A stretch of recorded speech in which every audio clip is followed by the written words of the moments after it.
Salut tout le monde, je me présente Thomas Lafleur, VP Corpo du Fonds Alpha. Aujourd'hui, on va parler, dans ce nouveau podcast de la Fête du Savoir, on va parler de l'actualité financière. Donc ça, c'est une nouveauté cette année. On va avoir ça une fois par mois. Aujourd'hui, je reçois un analyste du Fonds Alpha, Vincent, Yes. puis un de nos gestionnaires, là, Benoît, Yes, salut. aujourd'hui pour parler de cette actualité financière. Donc Benoît, aujourd'hui, on va parler de quoi un peu? Yes, ben dans notre programme de parler d'actualité financière, aujourd'hui, on voulait pas comme revenir avec les mêmes sujets récurrents, l'inflation, les hausses de taux, ces choses-là. Tu sais, on en entend parler depuis très longtemps. Aujourd'hui, on veut parler de quoi qui est récent dans l'actualité financière, mais depuis plusieurs années. Aujourd'hui, on va parler de l'économie chinoise. Puis, pourquoi est-ce qu'on a décidé d'en parler? C'est qu'aujourd'hui, l'économie chinoise, il y a beaucoup de gens qui spéculent. Est-ce que ça va beaucoup croître dans les prochaines années ou est-ce que ça s'en va dans le trou? Qu'est-ce qui va se passer avec ce pays-là? Donc aujourd'hui, on va comme parler un petit peu de plein de sujets par-ci par-là en lien avec la Chine. Ok, parfait. En premier, j'aimerais savoir, tu sais, l'économie chinoise, on en parle beaucoup, là, puis ça représente quand même une grosse partie de l'économie mondiale. J'aimerais savoir un peu, là, avez-vous des chiffres un peu là-dessus, là, à quoi ça ressemble l'économie chinoise, puis tu sais, à quel point c'est gros comparé tu sais, au reste du monde? Yes, ben c'est sûr que c'est extrêmement gros, là, juste quand on parle vos téléphones cellulaires, exemple votre téléphone Apple, c'est sûrement un enfant en Chine, malheureusement, qui l'a produit. Puis après, c'est shippé ici, mais c'est ça pour plusieurs compagnies, malheureusement, qui vont s'installer en Chine parce que les salaires là-bas sont au plancher. Là. Je peux pas donner un chiffre, mais peut-être qu'ils gagnent l'équivalent de 25 cents de dollars. Là. C'est rien en termes de coûts. Puis surtout, les compagnies qui veulent comme faire plaisir aux investisseurs, réduire les coûts, augmenter les marges de profit, ben, par logique, ils vont aller par là-bas. On va en reparler plus tard, mais là, il y a comme une vague d'essayer de se retirer de ce pays-là pour justement les droits humains. Mais si tu veux des chiffres, là, la Chine, je pense, c'est près du tiers de la production mondiale manufacturière. Donc, ça veut dire que tout ce qui est produit dans le monde, là, ben, le vrai chiffre, c'est 28% provient de la Chine. La Chine, c'est un grand pays exportateur, puis ils envoient tous leurs produits ici en Occident. Là, juste la quote made in China, Ouais, tout le monde la connaît. Là. C'est rendu une joke tellement tout vient de la Chine. Mais sinon, que ça soit genre du linge, ben, il y en a de la qualité, il y en a de moins de la qualité, ou des gens qui veulent faire du dropshipping ici en Amérique, qui vont commander sur la compagnie Alibaba, puis ils vont juste revendre plus cher ici sur les marchés. Fait que c'est quand même un très, très grand producteur. Puis si on regarde juste au Canada puis aux États-Unis, là, il y a près de 15-20% de nos importations qui viennent juste de un pays. Là. Puis quand tu y penses, il y a des centaines de pays dans le monde, mais 15%, 15 à 20 viennent de seulement Seulement un. de la Chine. Fait que la Chine, c'est quand même assez très gros niveau économiquement. Puis même aussi, ils sont en train de devenir une grosse puissance mondiale. Là. Donc, je sais pas si au niveau de la puissance militaire, tu connais un peu là-dessus. Yes, ben on sait qu'est-ce qu'ils veulent faire avec Taïwan. Là. C'est quoi le but final? Ça serait de réintégrer Taïwan là, à leur pays, en fait. Puis, donc, la Chine s'est rendue la plus grosse Navy sur la planète. Donc, ils ont plus de bateaux que les Américains. Fait que c'est quand même intéressant là, de savoir ça, là, qu'ils ont tellement produit de bateaux qu'ils ont dépassé la Navy américaine. Pour encercler l'île. Pour encercler l'île, c'est juste ça. Le but, exactement. Okay. Puis je pense qu'on va en revenir un peu plus tard à propos de Taïwan, là, mais tu sais, juste peut-être pour ceux qui ne savent pas, juste parler un peu de la situation avec Taïwan. C'est quoi qui se passe? Pourquoi la Chine veut envahir Taïwan un peu? Là? Yes, dans le fond, la Chine, ben, il y a eu une révolution en Chine il y a plusieurs années. Je ne sais pas exactement ça fait combien de temps, là, mais bref, la République de Chine a quitté sur l'île de Taïwan. Puis depuis ce temps-là, le mainland, là, en fait, veut réintégrer Taïwan au pays. Donc, ils sont prêts là, par toutes les méthodes, donc que ce soit diplomatique ou par une invasion à réintégrer Taïwan. Puis, présentement, une des compagnies qui produit le plus de microchips, donc qu'est-ce qui est dans tous les téléphones, là, c'est Taiwan Semiconductor. Les puces, en français? Oui, excusez-moi. C'est ça, les puces, là, donc dans les téléphones, mais même dans les grille-pains, il y a ça dans tout là, de nos jours. C'est vraiment central à l'économie mondiale. Ben, c'est Taiwan Semiconductor. Puis les Chinois, donc s'ils étaient pour envahir Taïwan, ils auraient accès à de la haute technologie. Les Américains ne veulent pas ça. Donc c'est là qu'il y a probablement un conflit qui va se développer dans les prochaines années si les Américains décident d'entrer en guerre exactement pour protéger la Chine. Taïwan, excusez-moi. Puis tu sais, en ce moment, il y a des tensions. Puis est-ce que les Chinois ont lancé comme des offensives ou des affaires comme ça? Ou tu sais, de quoi ça a l'air en ce moment, les tensions Yes. avec Taïwan? Yes, dans le fond, les Chinois rentrent souvent dans l'espace aérien de Taïwan, donc que ce soit avec des bateaux, avec des avions. Puis les Américains, eux, font ce qu'ils appellent des missions là, de sovereignty, de souveraineté de la navigation maritime. Puis eux aussi envoient des bateaux, donc c'est assez tendu dans cette région-là, dans le coin de Taïwan. Ok, Moi, parfait. J'entendais que des fois, les Chinois, juste pour comme faire peur à Taïwan, des fois, ils franchissaient comme de 1 ou 2 mètres la limite officielle. C'est plus symbolique. Au final, ça n'a rien changé, mais comme pour faire peur, pour leur montrer qu'ils sont au-dessus de les lois ou whatever, Ouais. ils Ben, qu'ils dépassent peuvent- de quelques dans le fond, mètres. qu'ils là. peuvent le faire, mais Genre, même si c'est comme un illégal, peu pour ils être peuvent le faire baveux, un mais peu, ouais. Exactement. c'est le gouvernement chinois. Là, tout ce qu'on va dire dans le podcast, c'est vraiment autour du gouvernement chinois, rien à voir avec aucune de la population Exactement. chinoise, là, juste pour mettre Ouais. un disclaimer dès le début. Là. Puis si je peux juste ajouter un peu, là, les Américains, eux, jouent le jeu de l'ambiguïté stratégique depuis plusieurs années. Donc, ils disent pas explicitement que Taïwan, c'est un pays puis qui est souverain. Mais quand même, là, il y a quelques mois ou peut-être l'année dernière, Nancy Pelosi, qui était Speaker of the House, est quand même atterri à Taïwan. Ça a vraiment enragé le gouvernement Ouais, chinois. ouais. Puis ils ont commencé à faire vraiment beaucoup plus d'exercices militaires autour de Taïwan depuis ce temps-là. Pour faire Donc, peur. encore Exactement, une pour fois. faire peur. Donc, c'est vraiment une situation qui est très tendue. Puis, en fait, là, ça fait peur à tous les pays autour tous les pays qui sont autour de la mer de Chine aussi. Donc, qui ont commencé à acheter de l'armement militaire. Puis même les Australiens ont commencé à acheter beaucoup de sous-marins puis d'autres armements militaires. brasse dans le Parce C'est qu'ils Pacifique. ont, ça, ouais, ça ils ont brasse. l'impression qu'il y a quelque chose qui s'en vient. Exactement, là. c'est ça. Bon, là, on a... Je veux juste finir sur Taïwan. Là. Tu me dis, la Chine veut autant Taïwan, puis c'est un gros producteur, mais peux-tu me chiffrer ça? Chiffré dans quel... En fait, je te passais une passe à la Ouais, palette, ouais, mais ouais. dans le fond, je pense que Taïwan, là, c'est 60% de la production mondiale de puces électroniques. Ah, OK, ouais. Donc, ils ont plus de la moitié. Là. Ils ont quasiment le monopole. Puis c'est pour ça que les États-Unis veulent absolument pas perdre Taïwan.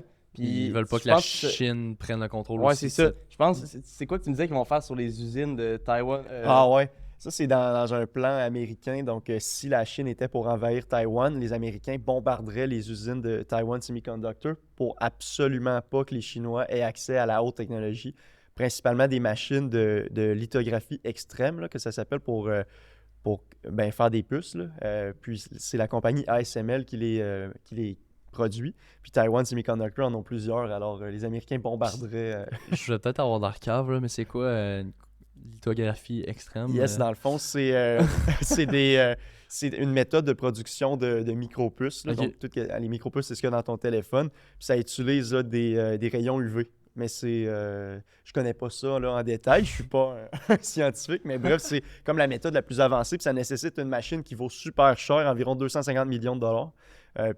Donc, les Américains essaient justement de ramener la production. Mais là, on va y venir, là, au reshoring. Je pense qu'on va en reparler un Ouais, peu plus ouais, tantôt. là, mais... Mais tu sais, mettons, tu me parles que les États-Unis pourraient bombarder les infrastructures de Taïwan. Ouais. Nous, dans le fond Alpha, on analyse des titres. Donc, exemple qu'on avait à analyser Taiwan Semiconductor, là, ça serait un méchant gros risque de posséder une compagnie que toutes les immobilisations pourraient se faire bombarder du jour au lendemain. Ouais. C'est Ouais. pas nécessairement un risque qu'on serait Ou prêt à ça peut prendre passer ici. aux mains des Chinois, tu sais. Ouais, c'est ça. Oui, exactement. Toutes les compagnies chinoises, quand je parle du gouvernement chinois du mainland là, et non de Taïwan, c'est comme une extension un peu du gouvernement. Alors, Étant donné qu'ils sont communistes. hein. exactement, tu sais, les Chinois sont connus pour... le gouvernement chinois sont connus pour tasser des présidents directeurs généraux de... Comme Alibaba. Exactement, ouais, avec Jack Ma. C'est ça.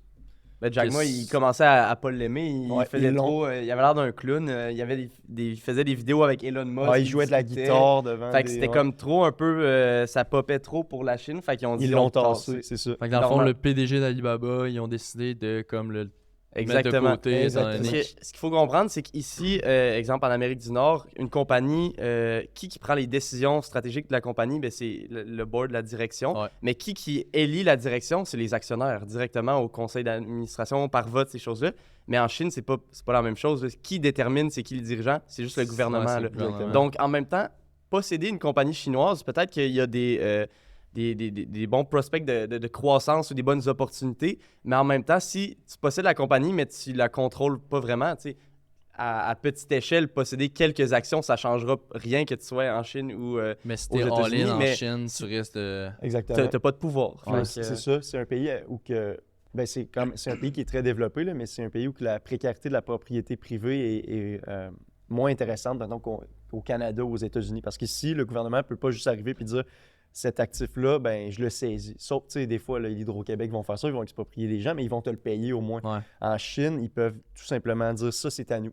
Ils font ça Ok, là, ouais. avec certains projets. Là. Ils ont fait ça avec un des derniers projets justement de Jack Ma avec Alibaba, ce qui était une des compagnies d'immobilier là, qui était sous Alibaba. Ils ont juste dit, ils ont arrêté le projet C'est à au nous. complet. C'est ça. Puis d'ailleurs, en parlant d'immobilier, puis ces choses comme ça, là, j'aimerais ça qu'on parle un peu de la Chine, un peu l'économie en Chine Ouais. en ce moment, comment ça va, tu sais, de quoi ça a l'air, puis où est-ce qu'on pense un peu, tu sais, ça s'en va où cette Ouais. économie-là? Là? Ben, c'est la raison, là, on a fait un peu l'introduction, mais la raison pourquoi on fait le podcast aujourd'hui, c'est pour parler de l'économie chinoise qui va pas super bien, puis comment ça pourrait nous affecter. Donc, cet été, en août, la Chine a eu les résultats du prix à la consommation. Donc, dans le fond, l'indice des prix, est-ce que ça a augmenté, ça a diminué? l'IPC, dans le Puis, fond? ouais, l'IPC. Surprenamment, l'IPC a diminué. Donc, la Chine est officiellement rentrée dans un trimestre déflationniste. C'est un peu l'inverse de ce qu'on a vécu dans les 2 dernières années. ouais. Nous, on a de l'inflation. Puis, si, admettons, je peux résumer Ouais, les c'est quoi deux. la différence? Ouais, mettons, c'est ça. Déflation, inflation. Oui, je vais résumer l'inflation ici, c'est qu'on a une hausse de prix parce que, exemple, le gouvernement a injecté beaucoup d'argent pendant la COVID et en 2021, les taux étaient au plancher, donc l'emprunt était facile. Il y avait des stimulus dans l'économie, ça allait super bien jusqu'à ce que là, les prix se mettent à augmenter. Puis là, c'est là le cercle vicieux de l'inflation, c'est que plus les prix augmentent, le monde a de la misère à acheter, donc vont demander généralement des augmentations de salaire. Puis si ces augmentations de salaire-là sont accordées au sein des compagnies, mais là, la compagnie va faire moins d'argent. Ses employés vont coûter plus cher. Puis qu'est-ce qu'elle va faire si elle fait moins d'argent? Elle va augmenter ses prix. Elle va le repasser au consommateur, puis lui, il va augmenter son salaire, ça va augmenter les prix. Ça, c'est la spirale inflationniste qu'on essaye de sortir. Ça, c'est nous ici. En Chine, en ce moment, ils sont rentrés dans le principe de la déflation, qui est un petit peu l'inverse. C'est quand l'économie va tellement pas bien que les gens ont de la perte c'est de la perte de pouvoir un peu ici comme en inflation. Mais je donne un exemple, la compagnie A veut vendre du pain, puis là, il n'y a plus personne pour acheter le pain. Donc là, elle doit réduire ses prix. OK. Donc là, peut-être quelqu'un va commencer à acheter un peu plus de pain, mais c'est encore pas très populaire. Puis là, elle va devoir licencier du monde à la rue parce qu'elle perd de l'argent à payer ses employés. Puis là, il y a encore moins de salaire. Exactement. Fait que là, ça fait La personne qui rentre. ouais, c'est encore, ça. là. Si il y a des licenciements massifs, tu as du monde qui sont sans salaire sur le chômage, donc il va juste avoir encore moins envie d'acheter ton pain. Mhm. Donc là, c'est une Tu autre baisses les spirale prix, qui. encore une C'est fois. l'inverse. Ouais. là. Dans l'inflation, les gens demandaient des augmentations de salaire puis gagnaient plus. Là, maintenant, dans une économie déflationniste, Les le mises à monde pied. sont mis à pied puis gagnent moins. Donc là, dans une économie inflationniste, le gouvernement doit intervenir pour ralentir l'économie. Mais dans une économie déflationniste, c'est l'inverse. Le gouvernement ou toute autre autorité doit comme aller mettre un petit stimuli qui va rebooster l'économie pour que les gens puissent avoir de l'argent ou emprunter pour acheter ton pain notamment. Puis est-ce qu'en ce moment, la Chine, ils sont en train de faire des stimuli un peu pour ça? Tu sais, qu'est-ce qu'ils font pour essayer de régler la situation? Là? Oui. Mais dans les dernières années, nous, on a eu les taux directeurs qui ont beaucoup augmenté. Ouais. Puis la Chine, en juin dernier, si je ne me trompe pas, ont baissé leur taux de 2 fois 0,10 %, donc c'est pour un total de 0,20 %. C'est vraiment pas beaucoup comparé à nous qui l'augmentent de 0,25, 0,50 en une seule fois. Eux, ils l'ont baissé de 0,20 cette année. Sauf que c'était la première fois qu'ils faisaient ça en un an. Donc, ça signifie que l'économie allait pas si bien. Mhm. Mais là, il y a beaucoup de débats là-dessus. Il y en a qui disent, c'est-tu assez, c'est-tu pas assez? Le problème, c'est que, comme on en a parlé, la politique chinoise, ben, c'est communiste. Ben, c'est comme un mélange de capitalisme et de communisme. Mais niveau politique, c'est plus communiste. Économiquement, c'est un petit peu plus capitaliste. Mais là, l'affaire, c'est que le Parti communiste chinois ne veut pas mettre tant de stimulus dans l'économie. Puis là, tu me dis, ben, pourquoi, Benoît, ils ne veulent pas en mettre? Tu viens de me dire que c'est ça qu'il faut faire en économie d'inflationniste. Ben, le problème, c'est que s'ils injectent beaucoup d'argent dans la populace, on va dire, Ouais. ce que les gens risquent de faire, c'est juste aller prendre cet argent-là puis l'investir aux États-Unis. OK. Puis pourquoi je dis ça?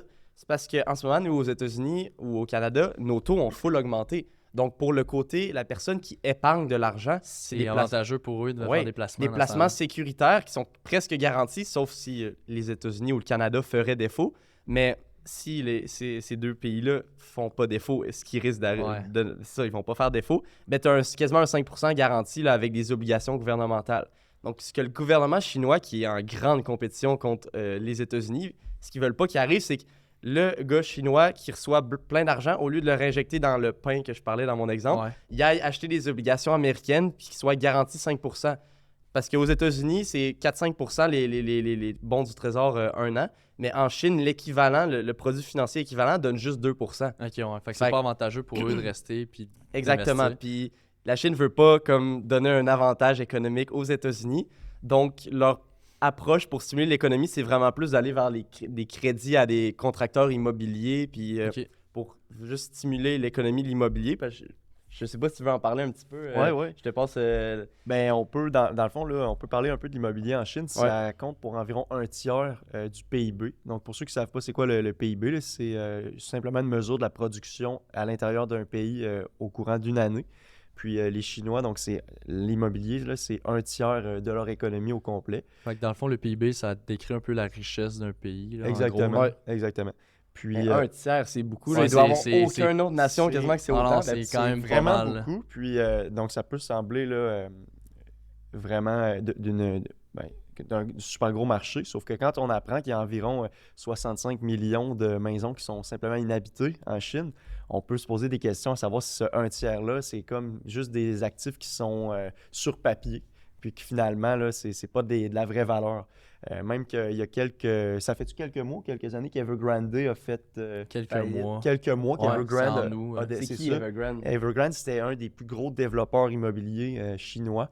Puis là, ils ont fait défaut de leur dette il y a quelques mois. Donc, Si le monde veut s'en C'est- rappeler, c'était le bateau Evergrande qui avait bloqué le canal Ok. de la Méditerranée. Je sais pas si vous je savais même pas. ok. Non, C'est moi quand non la plus, chaîne je- d'approvisionnement mondiale avait Ouais. comme bloqué. Là. C'était un C'était bateau un bateau Evergrande. Evergrande. Fait Ok. que, il faut croire qu'ils font de l'exportation aussi. Là. Ouais. Puis, petit Vince, tu disais que la compagnie avait default un peu. Sais-tu un peu pourquoi? Tu sais, qu'est-ce qui explique que cette compagnie-là comme a fait faillite? Là? Yes, dans le fond, ces compagnies-là, ils développent des super gros complexes. Ils vont acheter, mettons, une grosse parcelle de terrain. Comme on va parler de Country Garden un peu plus tard, là, mais ils achètent des grosses parcelles de terrain, puis ils développent, là, mettons, 4-5 immeubles avec des condos. Sauf que c'est un peu dans la culture chinoise là, pour les gens d'acheter de l'immobilier. Eux, ça signifie comme que c'est un actif qui va prendre la valeur certainement, là. Puis, donc, les Chinois achètent grandement de l'immobilier, mais finalement, il n'y a personne pour aller habiter dans ces condos-là ou ces appartements-là. Fait que ça fait juste que les compagnies arrêtent de développer quand il n'y a personne qui s'en vient habiter dans la ville. Donc, ça fait Quand le monde a appris ça, ben là, ils ont commencé à liquider leur... Mais pourquoi le monde n'achète sans vivre dedans?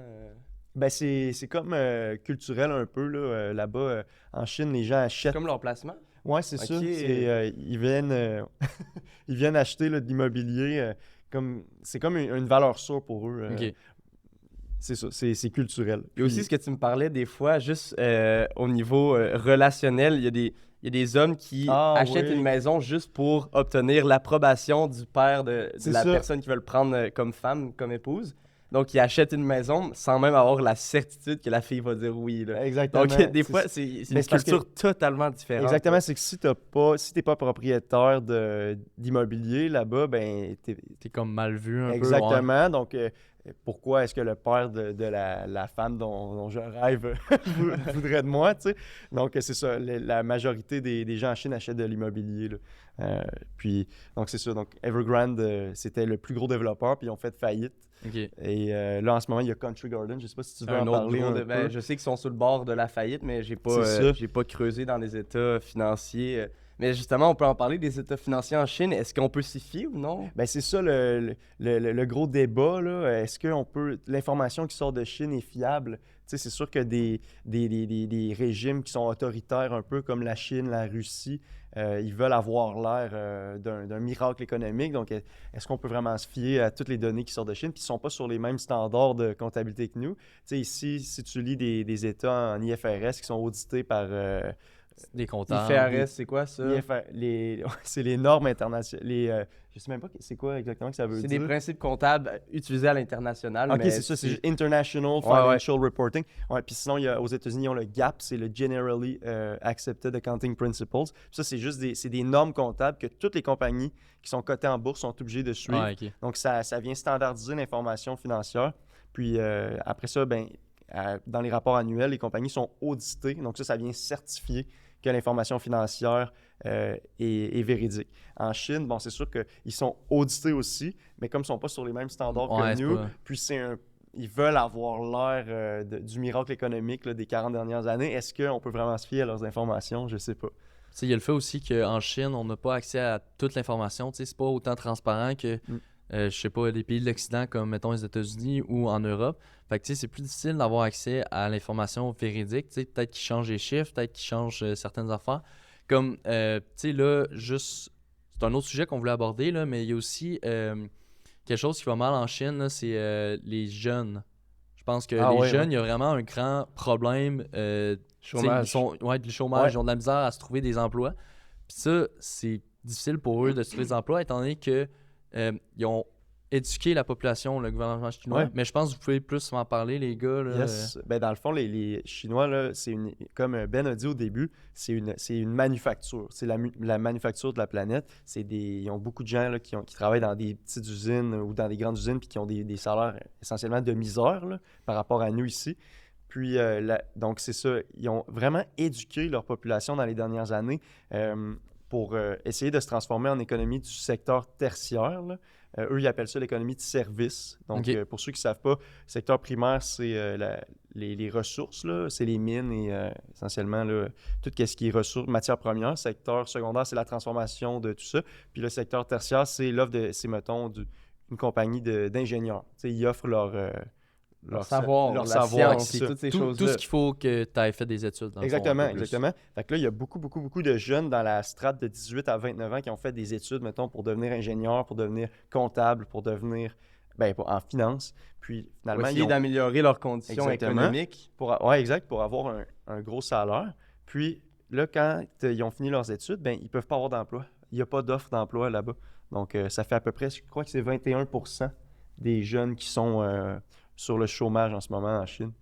Fait qu'il y a un chômage de 20%, ça peut quasiment expliquer la déflation, mais c'est ça, comme tu disais, il est comme l'offre et la demande ne balancent pas. T'sais, la Chine veut faire une transition vers un secteur tertiaire ou de services, mais c'est encore la première production mondiale manufacturière. Donc là, la personne de 20 ans qui a l'équivalent d'un bac ou d'une maîtrise en je sais pas, un domaine de l'ingénierie, il veut travailler à haut salaire puis faire un peu les jobs qu'on fait ici. Sauf que là, il n'y a pas d'offre pour lui. Donc, c'est soit il fait rien, soit il retourne dans une usine je vais garder mon 25 cents de l'heure que je disais tantôt. C'est peut-être exagéré. Mais là, la personne, tant qu'à faire, elle préfère ne pas travailler et garder ce temps-là pour continuer à s'éduquer. Mais pendant ce temps-là, la personne ne gagne pas d'argent. Donc ça, c'est comme un problème dans une économie d'avoir des gens qui ne travaillent pas. Là. Ça enlève la productivité là, beaucoup. Ouais. Puis un autre aspect intéressant, là, sur les réseaux sociaux chinois, il y a le phénomène qui s'appelle le lying flat. Donc c'est exactement ce que Ben vient d'écrire. C'est les jeunes qui n'ont pas été en mesure de trouver un emploi. Ils font juste se filmer en train d'être des enfants professionnels qui s'appellent. Donc c'est juste simplement d'aider leurs parents à faire toutes les tâches ménagères dans la maison. Les parents viennent leur donner un salaire qui est plus avantageux que s'ils travaillaient dans une usine. Ouais. Donc, puis, tu sais, je me demandais, là, ce monde-là, pourquoi ils font pas juste changer de pays ou aller ailleurs pour travailler, puis tu sais, on s'entend, ils ont un certain niveau d'éducation, ils ont un diplôme, tout. Pourquoi ils font pas juste, mettons, aller en Occident, aller en Europe, aller en Amérique, n'importe où, tu sais, où est-ce que là, on est en manque, tu sais, on veut offrir des emplois à ces gens-là? Premièrement, c'est quand même compliqué. Avoir des visas, avoir un visa, surtout quand on est un Chinois puis qu'on est essentiellement en guerre commerciale, donc l'Occident avec la Chine. Donc c'est assez compliqué. Mais il y en a quand même qui le font. Mais j'ai l'impression que c'est plus des Indiens qui viennent travailler ici là, comme ingénieurs. Puis les Chinois, ils restent plus là, dans leur pays. OK. Parlant de l'Inde, ça vous tente de parler un peu du BRICS? Oui, on peut parler du BRICS. Ouais. C'est quoi le BRICS? OK, vous me posez la question. Parfait. Yes, donc le BRICS, là, ça signifie Brésil, Russie, Inde, Chine, puis South Africa, donc Afrique du Sud. Donc, c'est une alliance économique qui a pour but essentiellement détrôner la suprématie économique des États-Unis puis de l'Union européenne. Donc, pour faire ça, ils vont essayer de faire une sorte de banque centralisée avec leur propre monnaie. Je sais pas si toi, tu voulais donner Et une leur propre introduction monnaie, aussi. qu'est-ce que tu veux Ben, dire? dans le Veux-tu sens- faire comme l'Union européenne ou plus comme le pesos, que chaque pays utilise son propre pesos, mais avec des valeurs différentes? Comment est-ce qu'ils veulent faire Pour- ça? Pour ceux qui savent pas, dans le fond, là, l'argent qui est utilisé dans le monde là, pour acheter, faire toutes les transactions, c'est le dollar américain. Le dollar américain, c'est la monnaie la plus puissante dans l'économie mondiale. Puis, dans le fond, étant donné, pourquoi c'est ce dollar américain-là, c'est que dans le fond, après la Seconde Guerre mondiale, il y a eu une entente avec les pays producteurs de pétrole. Puis, les États-Unis se sont entendus avec eux pour pouvoir produire, dans le fond, acheter le pétrole avec le dollar américain. Fait que c'est pour ça que l'économie américaine a vraiment pu profiter de ça. Puis, c'est pour ça que le dollar américain, c'est la monnaie la plus puissante dans le monde et le dollar utilisé un peu pour toutes les transactions mondiales. Fait que là, en ce moment, le BRICS, ce qu'il essaye de faire, c'est comme détrôner un peu le dollar américain, qui est la monnaie mondiale, dans le fond, pour pouvoir utiliser leur propre monnaie, dans le fond, pour faire leurs transactions entre eux, dans le fond. Surtout Ça ressemble relié un au peu à ça. pétrole aussi, avec tous les quotas, puis les... Ouais. Parce que, l'exemple en Russie en ce moment, avec l'Ukraine, là, les États-Unis ils imposent comme des sanctions. Ouais. Fait que le fait qu'ils puissent plus acheter ou fournir, faire des transactions de pétrole, ben là, ils veulent peut-être se retourner vers cette alliance-là Ouais. pour s'entraider. Sauf qu'en termes de puissance là, monétaire, quand on regarde, par exemple, les États-Unis, le 50% de toutes sur le système SWIFT, là, toutes les transactions. Ah ouais, système SWIFT, dans le fond, c'est un système bancaire mondial qui permet de faire des transactions à l'international entre les différentes banques, là. Donc, 50%, environ 49% de toutes les transactions sont encore faites en dollars américains. Puis, sinon, là, tous les autres pays du BRICS, donc Brésil, Russie, Inde, etc., ne sont pas dans le top 10, sauf les Chinois, avec 1,3% environ. Puis ça, c'est après le dollar canadien. Donc, je ne sais pas si Ça, c'est... de ta source? Statista. Statista, Statista. 2023, parfait. 2019, par contre. Ah, ok, my bad, j'avais Ouais. vu 2023 tantôt. Donc, c'est ça, c'est... malgré là, que, bon, on peut avoir l'impression, OK, c'est 1, 2, 3, 4, 5 pays qui se mettent ensemble, puis potentiellement en ajouter 6 Ouais, ils autres. veulent en rajouter. Hein. Oui, ça reste que c'est pas des pays avec des monnaies qui sont très, très puissantes. Donc, l'euro puis le dollar américain représentent encore environ là, 60-70% de toutes les transactions mondiales. Donc, c'est pas super épeurant Ouais. de notre côté. Là, Sauf que, tu sais, oui, je suis d'accord avec toi que c'est pas des monnaies qui sont très utilisées ou puissantes, mais niveau PIB par habitant, là, ces économies-là, c'est des économies qui sont vraiment, tu sais, émergentes un peu, là, puis qui sont en développement. Ouais. Fait que, tu sais, leur PIB par habitant, ils représentent, je pense que j'avais vu une statistique, c'est quasiment 50%. Ou dans les prochaines années, ça va atteindre le 50% du PIB par habitant au niveau de la planète pour ces pays-là du BRICS. Fait que, tu sais, ça représente quand même, par exemple, une grosse proportion du PIB par habitant mondial. Puis aussi, tu sais, pour tout ce qui est exportation, importation, fait que, tu sais, ça pourrait quand même avoir un certain impact économique en ce qui a trait de s'ils arrivent à créer un peu leur alliance économique puis à Ouais. détrôner le dollar, là, tu sais, Ben, c'est sûr ça pourrait un peu... Je sais pas si on peut ben juste spéculer là-dessus que Ben, ça c'est va sûr. devenir gros ou non. Mais tu sais, hier, tu me parlais d'une certaine contradiction au niveau des hauts dirigeants de ces Ouais, pays-là. C'est ouais. quoi qui se passe à ce niveau-là? Yes, dans le fond, là, avec la guerre en Ukraine, on a vu là, le gain en popularité d'un homme qui s'appelait... Ben là, il est mort là, maintenant, là, mais je pense que c'est Evgeny Prigojine, Ouais. qui était un oligarque russe, donc ami de Vladimir Poutine, C'était lui qui était le chef du du groupe Wagner. Wagner, Ouais, en exactement. plein ça. Puis donc, quand ils ont fait effectuer comment on appelle ça, un raid, Une saisie. une saisie dans sa maison, ben, ils ont trouvé des dizaines, voire des centaines de millions de dollars américains. Donc, cachés dans sa maison, dans ses divans, dans ses matelas de lit, etc. Donc, même les hauts dirigeants de ces pays-là qui sont dans le BRICS utilisent quand même le dollar américain comme valeur refuge. Donc, une autre raison pour ne pas être super apeuré là, Ouais. de ce phénomène-là. Puis si je peux juste ajouter aussi, donc quand on regarde les pays du BRICS présentement, il y a pratiquement seulement la Chine qui est un pays très, très, très... qui est économiquement très, très fort. L'Inde, ça s'en vient. C'est un pays Mhm. qui se développe vraiment beaucoup. La Russie, avec la guerre en Ukraine et toutes les sanctions sur eux, leur économie est rendue... je pense qu'elle était déjà, mais elle est plus petite que celle du Canada. C'est pas super incroyable. Le Brésil, ils ont quand même vu ont quand même eu des bons rendements dans les dernières années. Puis sinon, l'Afrique du Sud, ils ont des gros problèmes avec leur système d'électricité en ce moment. Tu sais, c'est pas je pense pas que pour l'instant, ils peuvent. Épeurant. Ouais. Ouais, épeurant qu'ils peuvent rivaliser avec l'Union Ça serait européenne. peut-être plus sur le long terme. Là, Sur le long terme, oui, Ouais. ça c'est certain, quand ils vont se développer beaucoup plus. Mais présentement, les États-Unis, le Canada et l'Union européenne, c'est encore vraiment plus puissant économiquement. Puis j'aimerais peut-être qu'on revienne un peu sur la Chine là, pour parler d'un dernier point, dans le fond, qui affecte l'économie. Avec la COVID, là, puis tout ce qui s'est passé autour de ça, là, parce qu'il y a eu la politique zéro COVID en Chine, puis il y a eu beaucoup de blocage au niveau des chaînes d'approvisionnement. Oui. Là, tu sais, à quel point ça a affecté l'économie chinoise, puis à quel point ça fait que maintenant, de nos jours, comment ils se remontent, comment ils reviennent de cette politique-là? Ben, en fait, il y a beaucoup d'investisseurs ou des gens en finance qui croyaient que quand la politique zéro COVID de la Chine se terminerait, il y aurait un boom puis que tout reprendrait comme avant. Mais malheureusement, ça n'a pas été le cas.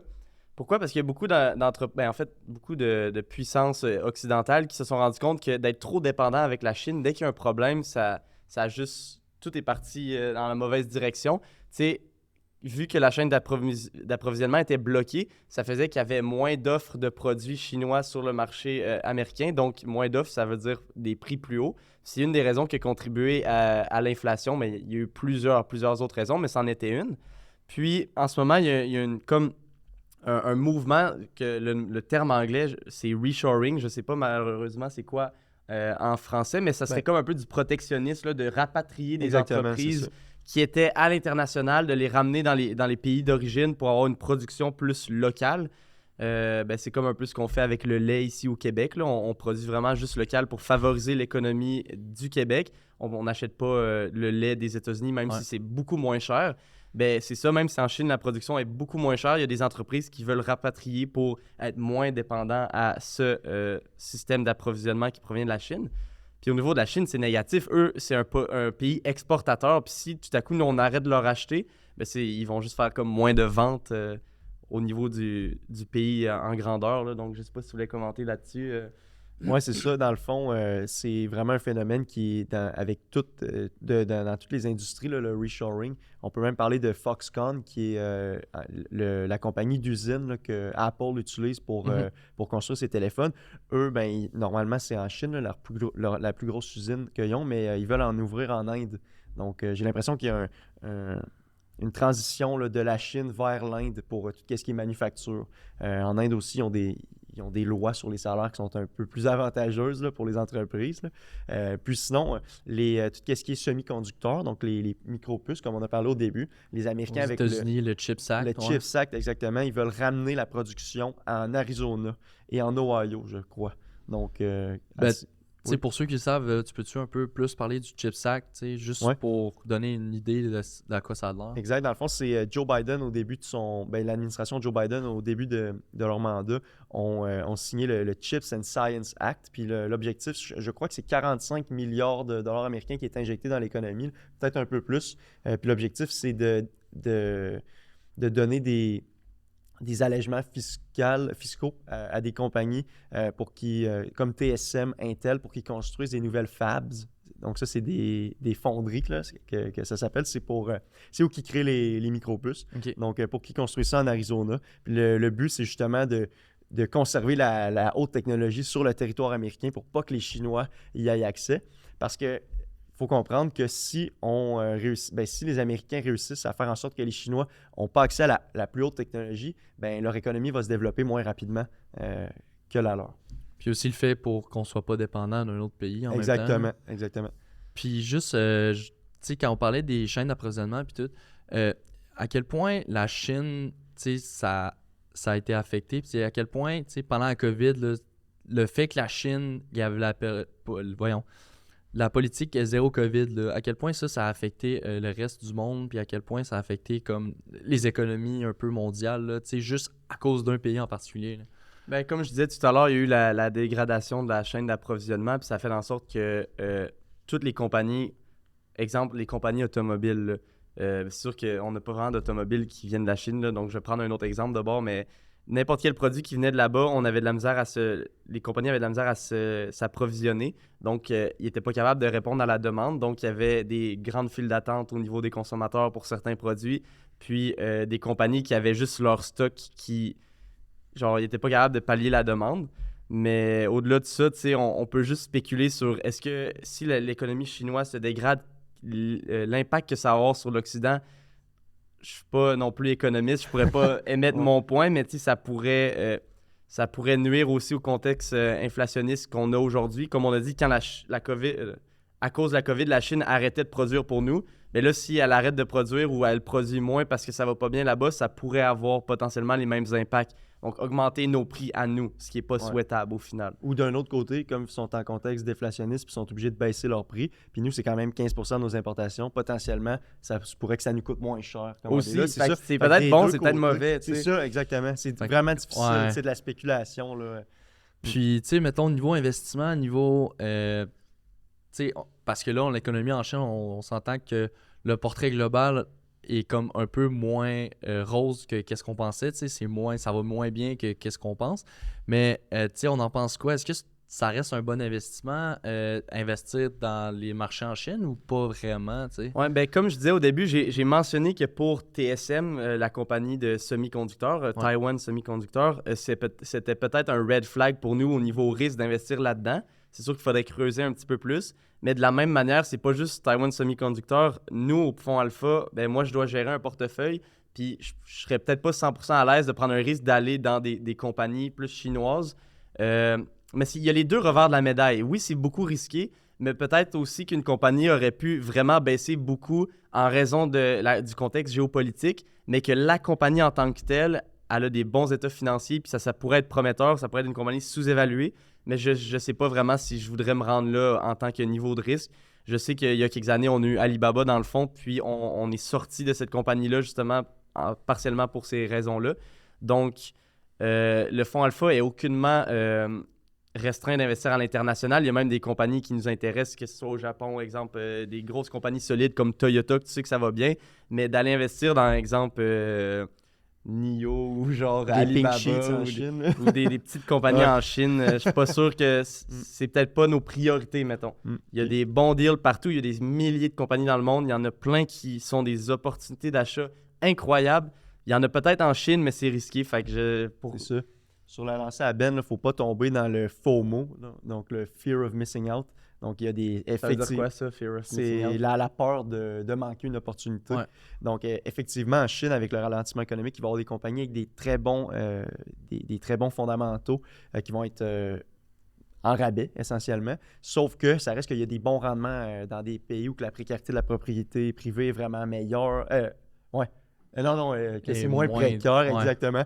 Il y a plusieurs pays comme la France, ça va un petit peu moins bien en ce moment. Donc, il ne faut pas tomber dans cette peur-là de manquer des rendements en Chine. Au niveau, le fonds Alpha, on est conscient de tout ce qui est ESG. Donc, niveau gouvernance en Chine, comme je disais depuis le début, est-ce que tu veux investir dans une compagnie qui paye des employés $1 de l'heure ou, exemple, je vais donner une compagnie aléatoire, on n'a même pas dans le fond, mais Ford, c'est, exemple, une compagnie automobile aux États-Unis, tout le monde le sait, mais il engage des ingénieurs, des gens qui gagnent entre 60 000 et 100 000 US par année. Ça booste l'économie, les consommateurs sont contents, puis exemple que la compagnie serait super rentable, ben là, ça serait un no-brainer versus aller financer une compagnie qui bénéficie du travail des enfants, tu sais. Ouais. c'est pas le best. Il y a aussi le fait qu'on sait pas, tu sais, étant donné que le gouvernement il est communiste puis que c'est pas les leaders ou les actionnaires qui prennent les décisions dans les compagnies, tu sais, ça reste le gouvernement. Ouais. Fait que, tu sais, ils peuvent aussi shut down la compagnie un peu quand ils veulent ou juste remplacer le PDG, puis tu sais,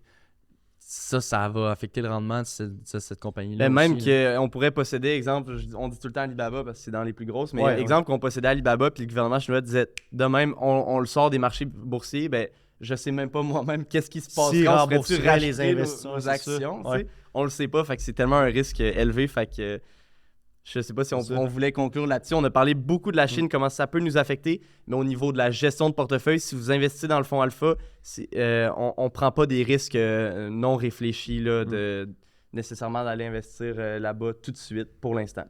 Parce qu'on voit que c'est quand même assez risqué, puis on a des placements quand même plus sûrs. Plus Puis sûrs, tu sais, nos analystes, ils vérifient aussi là, chacune des actions. Là, puis Ben, ici, gestionnaire de portefeuille, là, il s'occupe de voir si tout est relativement sûr, relativement... C'est les composantes macroéconomiques. C'est pensé, sont- ouais, c'est ça. Fait que ça conclut pas mal le podcast là, sur l'actualité financière. Là. Merci beaucoup de nous avoir écoutés, puis on se revoit la prochaine fois. Merci, Tom. Merci, Tom.